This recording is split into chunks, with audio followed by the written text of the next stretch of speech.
But to me, I just don't get why someone would be like, you know what, I'm gonna poo poo on someone's parade and not vote them in just because I spitefully not want there to be 100%. And I think that is a total disservice to baseball. And it's not like we're Yeah. voting. We're not right.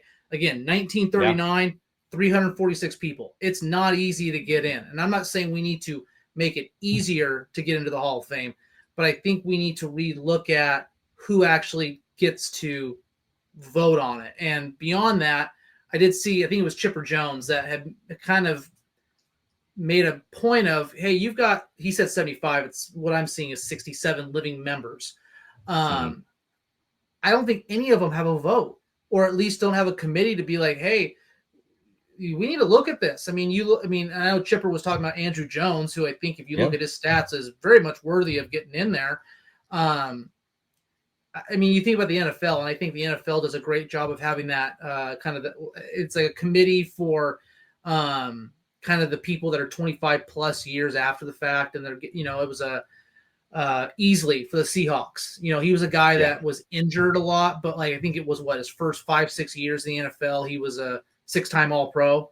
And then I think the last 4 or 5 years were just injury, but he's still effective, but you can't, it's, oh, well, he didn't have enough longevity, this or that. It's like, but when the guy was healthy, he was the best defender in the NFL, and you can't discredit what they do. Again, it's what they do in the NFL. It shouldn't be stats. It should be what you think of them going, yeah, when that guy was on the field, nothing was getting past him. And if it did get past him, you will feel it later on.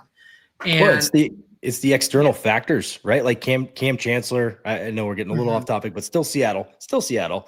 Cam Chancellor, right? Like, didn't have the longest career. Doug Baldwin didn't have the longest career.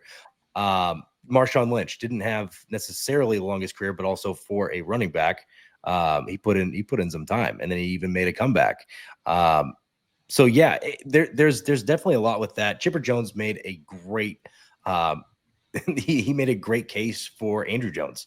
And that does open the door in the next potential CBA for this to be, how can we make this better?